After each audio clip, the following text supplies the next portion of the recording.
Fala pessoal, beleza? Professor Eduardo Kran aqui com vocês novamente. Agachamento low bar, agachamento high bar. Qual é o melhor? Para quem ele é melhor? Para que serve?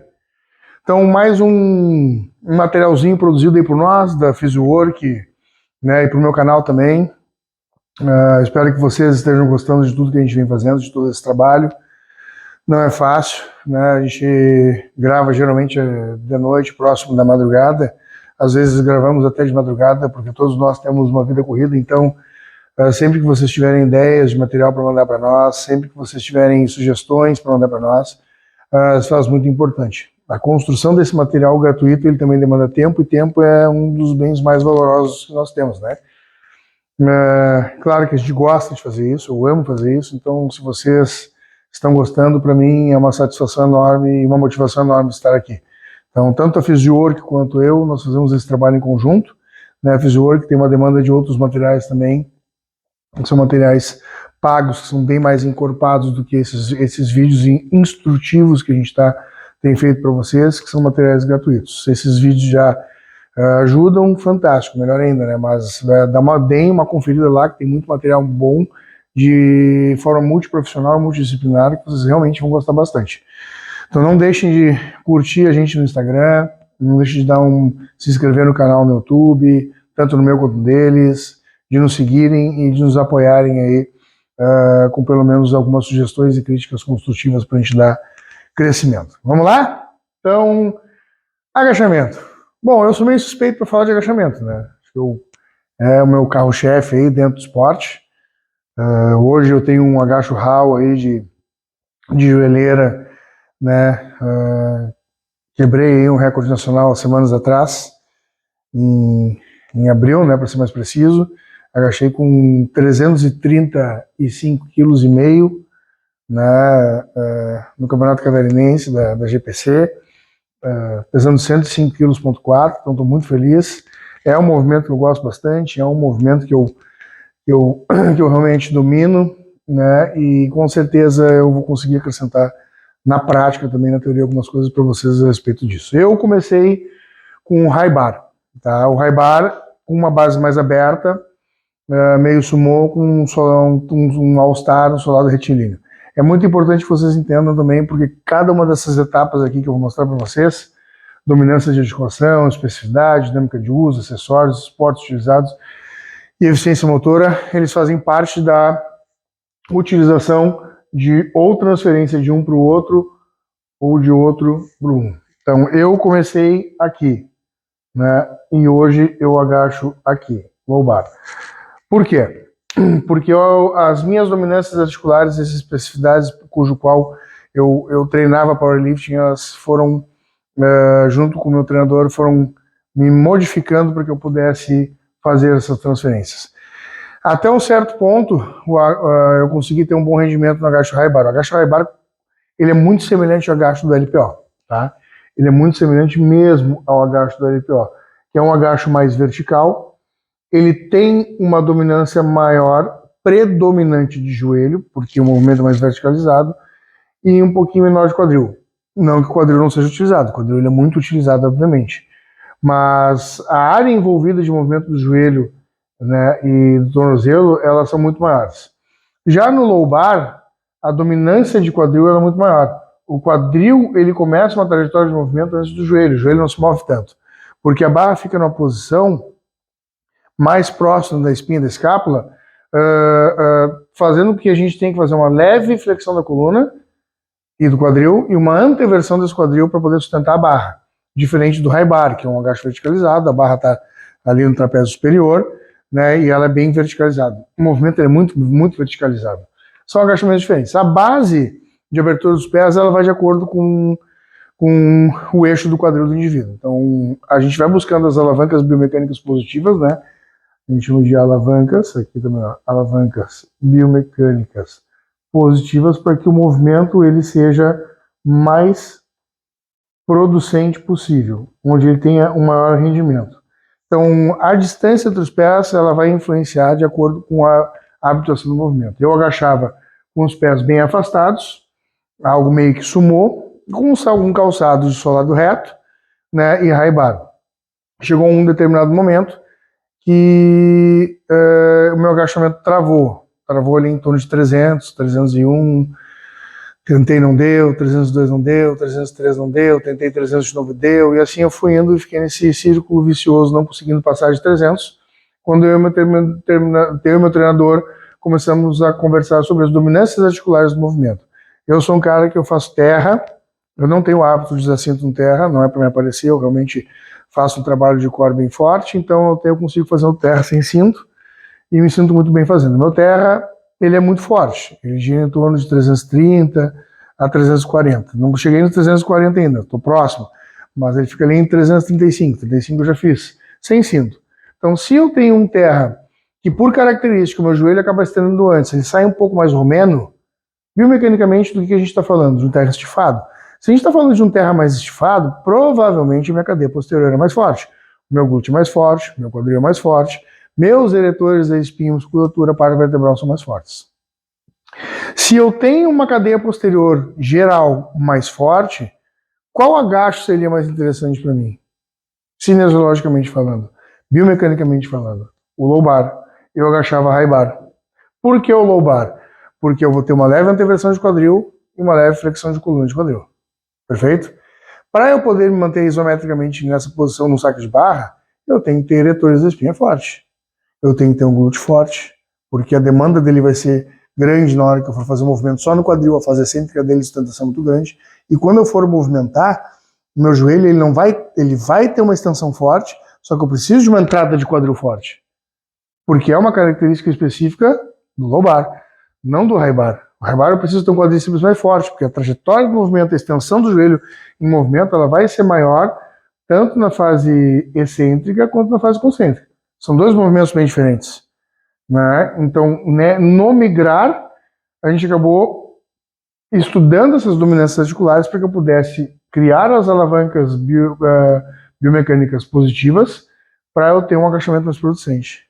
E eu saí, claro, e prestem bem atenção, aqui, como eu tenho muito pouca mobilidade articular, eu tive que começar também a trabalhar a mobilidade, direto. Principalmente de tornozelo e quadril. Que são pontos fracos que também me limitavam no agachamento high bar. Embora eu fosse mais esmagado pelo high bar, ele me se fortizasse um pouco mais. Eu agachava meio que em C. Assim, né? Então, essas especificidades agora, a gente sai das dominâncias articulares e entra nas especificidades. A mobilidade ela vai se fazer muito importante. Como eu não tenho muita mobilidade e treinando com um sapato, um All-Star, e fechei mais a base, o que acontece? No powerlifting, a gente precisa quebrar o ângulo de 90 graus aqui, entre a articulação de joelho e quadril. Né? Aqui é aqueles 90 graus, aqui o quadril, aqui o pé, é uma porcaria, eu não sei desenhar, mas este ângulo aqui ó, seria o de 90 graus. A gente precisa, aqui está o quadril, a gente precisa que o bordo superior da patela, vamos dizer que isso aqui é uma patela, ele esteja um pouco acima da crista ilíaca, do trocânter maior ou da articulação do quadril. Entendeu? Então aqui, digamos que a gente tem um ângulo de 95 graus, mais ou menos. Né? 90, 95. Então eu não conseguia chegar mais depois dos 90 graus porque eu não tenho essa mobilidade de tornozelo. O movimento era uma dominância de quadril, não tinha mobilidade de quadril, eu tive que buscar especificidades dentro dos trabalhos de dominâncias articulares para poder melhorar o meu agacho. Isso levou cerca de 11 meses. Nesse período e nesse ano eu nem competi. Comprei um Romaleus, Nike Romaleus. A gente tem alguns tipos de tênis que vão auxiliar vocês. A gente tem aqui ó, o Romaleus, que é da Nike. Tá? A gente tem o Ad Power, como diz o nome já da Adidas. E a gente tem o Lifter. Lifter, que é da Reebok. Também tem um que eu estou tentando trazer, mas é muito difícil, que é o Sabo. Parece. Que é o Sabo, que é russo, mas esse é muito difícil de achar, tá, pessoal? É difícil mesmo. né? Tramita só ali pela Europa, tem alguns canais de envio, até agora para os Estados Unidos eles estão mandando alguma coisa, mas é muito mais complicado de achar. Então, Romaleus, Ad Powerlifter e Sabo são os mais utilizados, né? O pessoal da LPO deve ter algumas outras marcas também, principalmente algumas chinesas agora que estão produzindo não só singlets, mas estão produzindo tênis, estão produzindo plates, as anilhas e barras diferentes. Sim, os chineses estão vindo com tudo, né? Os caras tudo fazem lá. Eles estão produzindo marcas próprias. Mas das conhecidas, assim, que a gente sabe habitualmente pelo nome, tirando a Sabo, são as que tem. Então, o Romaleus ele tem um pequeno aclive, né?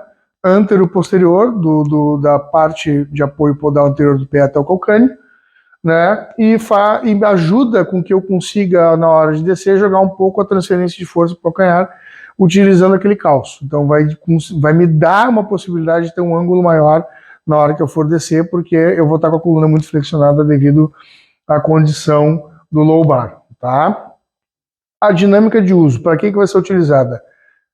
De novo, obtenção de performance, alavancas biomecânicas positivas.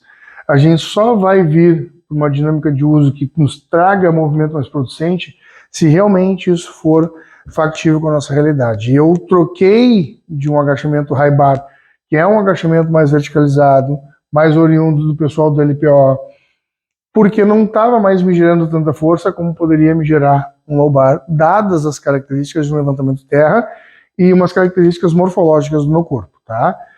Acessórios.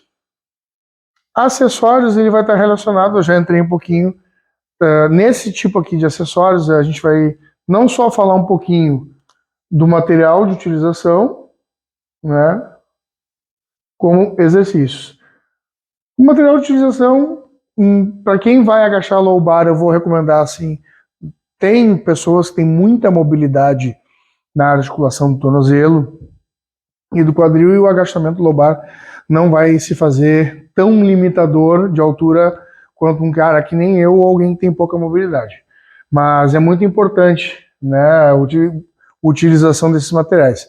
Como a coluna vai ficar um pouquinho mais exposta, a lombosacra, o cinto ele vai se fazer um pouquinho mais importante, não que não se faça no high bar, que nem o sumô, um terra sumô, o movimento ele é mais verticalizado, muito atleta às vezes não usa o cinto no terra sumô, porque se sente mais confortável na hora de realizar. Embora, né, seja muito mais raro a gente ver atletas não utilizando o cinto de proteção lombar do que utilizando, tá, pessoal? Então, mobilidade. Aqui o material que a gente comentou, um cinto, o tênis com aclive, se for fazer um agachamento low bar principalmente, não que o high bar não possa utilizar, né? Aqui a gente vem para os trabalhos de mobilidade, muito importante nos dois. A gente vem para os trabalhos específicos de cadeia acessória de grupos que a gente não está utilizando, então a gente vai para agonismo e antagonismo. Se aqui, por exemplo, no high bar, a gente tem a possibilidade de utilizar muito mais musculatura extensora, tanto do joelho como rotador interna, como os adutores, pela posição, às vezes, que esses atletas agacham com o pé um pouquinho rotado externamente, então a gente precisa fazer com que esses atletas utilizem exercícios, né, no high bar, que fomentem também o equilíbrio entre essas cadeias, para a gente não ter um paradoxo de lombar, uma cadeia ser tão forte, mais efetiva que a outra, que não consiga realizar a mesma força, tanto na fase excêntrica, como a motor primário ou estabilizador, como na fase concêntrica, como motor primário ou estabilizador. Tá? Então, muito importante, no high bar, a gente botar ali uma mesa flexora, uma mesa romana, um Romanian deadlift, um stiff, exercícios que fazem um hip reverse extension, então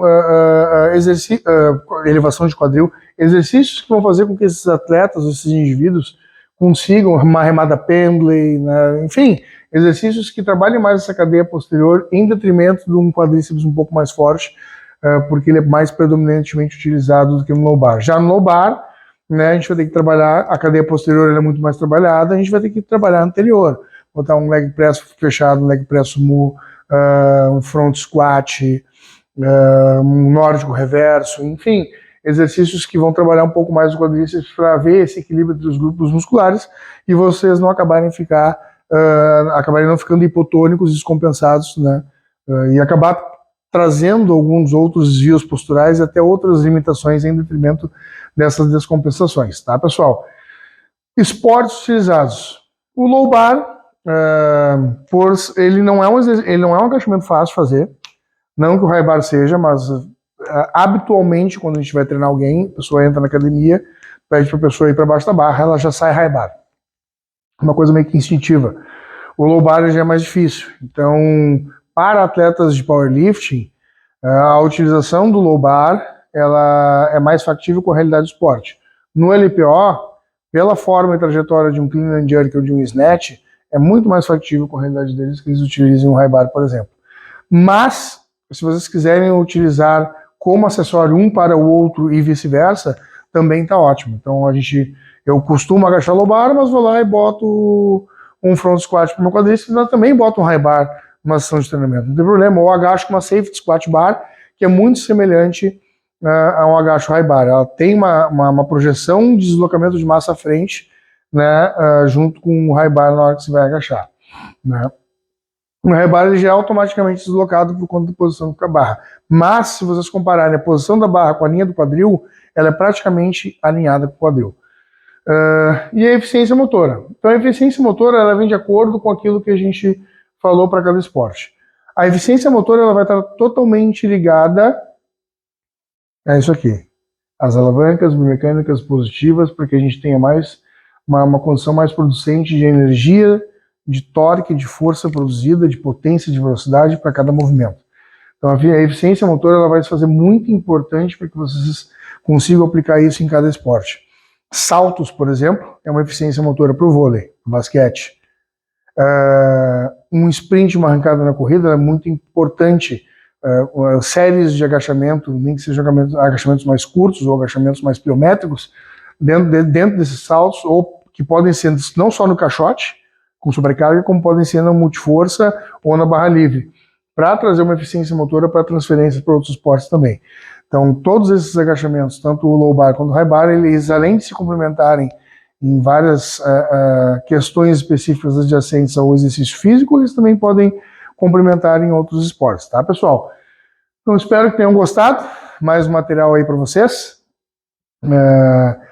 Gostaria muito de relembrá-las para darem uma curtida no canal, para passarem adiante essas informações. Eu faço esse trabalho junto com a PhysioWork, é muito importante que vocês também fomentem a PhysioWork, porque a PhysioWork sustenta esse trabalho, né, ajusta esse trabalho para que a gente consiga dar continuidade e demanda para vocês. De novo, mandem sugestões de material, likezinho, curtam, vão lá na PhysioWork, dêem uma olhada no que eles têm de material também importante, eles têm bastante coisa lá, tem cursos inclusive de powerlifting, outros cursos que eu ministro que são mais encorpados, esses cursos têm um valor, né, agregado, mas não dá para fazer em várias vezes, também são bem mais acessíveis, e tem esses que a gente disponibiliza gratuitamente, porque a gente gosta também, né, não para ficar fazendo marketing para estar comprando, mas porque a gente realmente curte fazer esse trabalho, tá, pessoal? Deixo um beijo e um abraço para vocês aí, sucesso e até mais.